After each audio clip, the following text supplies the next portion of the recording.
Telugu Desam party పసుపు పండగ ఈరోజు అంగరంగ వైభవంగా కడప జిల్లాలో జరుగుతూ ఉంది. మొదటిసారి కడప జిల్లాలో జరగడం ఎలా అనిపిస్తుంది? చాలా ఆనందం అనిపిస్తుంది. ఎందుకంటే 83 నుంచి ప్రారంభమైన మహానాడులు రాష్ట్రం మొత్తం ఉమ్మడి రాష్ట్రం నుంచి అన్నీ జరిగేవి ఉన్నాయి. కడపలో తొలిసారిగా జరిగింది, జరుగుతూనే ఉంది. ఎందుకంటే ఈ విషయం మొన్న ఎన్డీఏ కూటమి ఏర్పాటైన తర్వాత 10 ఉమ్మడి జిల్లాలో 10 స్థానాలకి 7 స్థానాలు ఇక్కడ ప్రజానీకం ఇచ్చారు.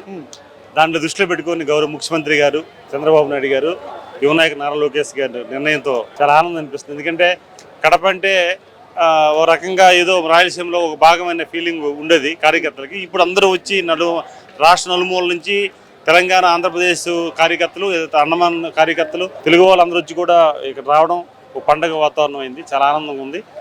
ఒక రకంగా చెప్పాలంటే ఈరోజు వరుణ్ దేవుడు కూడా కరుణించాడు.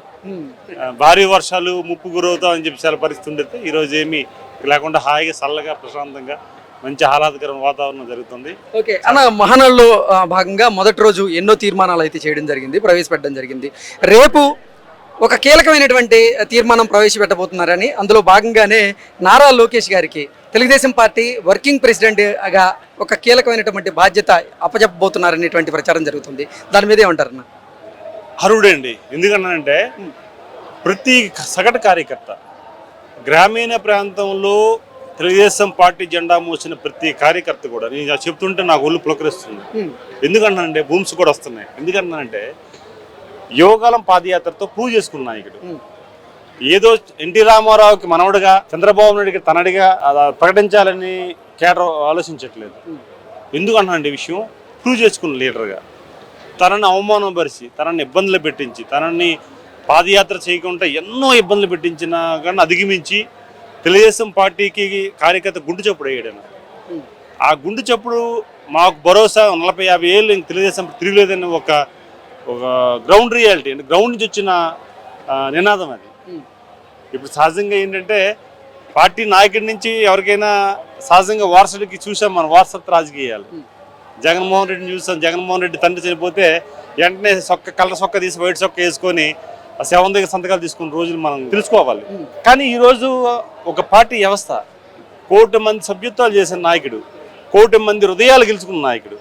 తెలుగుదేశం పార్టీ అంటే 1 కోటి మంది హృదయాలు గెలిచిన వ్యక్తి. ఒక్కడు కూడా ఈరోజు సీనియర్, మొన్న Ashok garu senior leader, 82లో party ప్రకటించినప్పుడు తొలి సభ్యుడు ఆయన ఎన్టీ రామారావు గారితో. వారు నేను అభిప్రాయం వ్యక్తం చేశారు. పూజ చేసుకున్నాడు చంద్రబాబు నాయుడుగా, తనయుడిగా కాకుండా, ఎన్టీ రామారావు మనవడు కాకుండా, ఆయన తెలుగుదేశం పార్టీ ఒక సామాన్య వ్యక్తి నుంచి స్టార్ట్ అయ్యి ఈరోజు లీడర్ ఎదిగాడు. ఆయనకు అన్ని అర్హతలు అని చెప్పేసి ఆయన ప్రకటించాడు. అంటే 43 ఏళ్ళ నుంచి పార్టీతో జర్నీ చేసిన మహానీయులు వాళ్ళందరూ ఈరోజు మెంబర్ ఆఫ్ పార్లమెంట్ నేను మాట్లాడడం, ఇంకోళ్ళు మాట్లాడడం సహజం మాకందరికీ. కానీ 83 నుంచి వాళ్ళు ఉన్న ఎన్టీ రామారావుతో ఉన్న సన్ని సంబంధం ఉన్న వ్యక్తులు పార్టీలో వ్యవస్థాపక సభ్యులు వాళ్ళే మాట్లాడుతున్నారు. అందుకే ఈరోజు సామాన్య కార్యకర్తలు కూడా ప్రతి ఒక్కరు కూడా లోకేష్ బాబు గారు బాధ్యత ఇవ్వాలని, బాబు గారు కూడా అదే ఆలోచించేవారు సంవత్సరం కూడా ఆయనకు. అందుకే ఆయన అంటున్నారు ఈరోజు లోకేష్ గారు అడ్మినిస్ట్రేషన్లో కానీ, ప్రభుత్వ సంబంధించిన వ్యవహారాలు కానీ, పార్టీ వ్యవహారాలు కానీ నెంబర్ 1గా ఉన్నాడని చెప్పేసి వారు కూడా మాట్లాడుతూ మాకు ఆనందం కలుగుతుంది. అంటే రాష్ట్ర వ్యాప్తంగా చూసుకున్నట్లయితే మద్యం కుంభకోణం ఇప్పుడు సంచలనంగా మారింది. వైఎస్ఆర్సీపీ ప్రభుత్వ హయాంలో జగన్మోహన్ రెడ్డి ముఖ్యమంత్రిగా ఉన్నటువంటి సమయంలో నిజంగా రాష్ట్రంలో భారీగా అవినీతి అవకతవకలు జరిగాయి. దానివల్ల ఆ కేసుకి సంబంధించి ఎవరైతే ఇన్వాల్వ్ అయి ఉన్నారో వారందరూ కూడా ఇప్పుడు జైలుకి వెళ్లాల్సినటువంటి పరిస్థితి ఉంది. ఈ నేపథ్యంలోనే వైసీపీ అధినేత జగన్మోహన్ రెడ్డి కూడా త్వరలో అరెస్ట్ అవ్వబోతున్నారు అనేటువంటి ప్రచారం జరుగుతుంది. ఏమంటారు దీని మీద?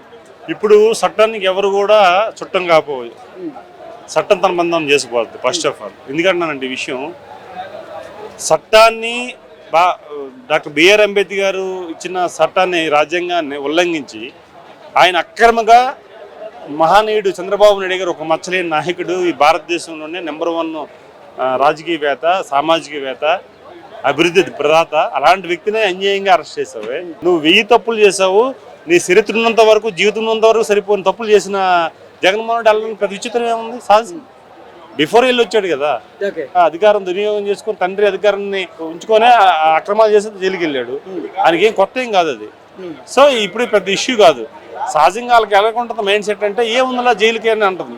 ఇప్పుడు నిజాయితీగా నిబ్బరమున్న వాళ్ళు ఆ రోజు చంద్రబాబు నాయుడు గారు జైలుకి వెళ్ళి రక్తంగా అన్ని అంటే కొన్ని లక్షల మంది, కోట్ల మంది దేశ విదేశాల్లో తెలుగు వాళ్ళు స్పందించి ఎంతోమంది రోడ్ల మీదకి వచ్చారు. అన్యాయంగా ఆక్రమణ చేసి అరెస్ట్ చేస్తానని. జగన్మోహన్ రెడ్డి జైలుకి వెళ్ళాడు తొలి. ఏంటి అసలు వైఎస్ఆర్సీపీ పరిస్థితి? అంటే వైఎస్ఆర్సీపీ రాజకీయ మనుగడ ప్రశ్నార్థకంగా మారబోతుందా? జగన్మోహన్ రెడ్డి వైఎస్ఆర్సీపీ క్యాడర్లో ఒక ఉత్సాహాన్ని నింపాలనే ప్రయత్నం చేస్తున్నప్పటికీ కొన్ని కార్యక్రమాలు ఆయన తలపెట్టాలనుకుంటున్నాడు, మళ్ళీ వాటిని రద్దు చేసుకుంటూ ఉన్నాడు.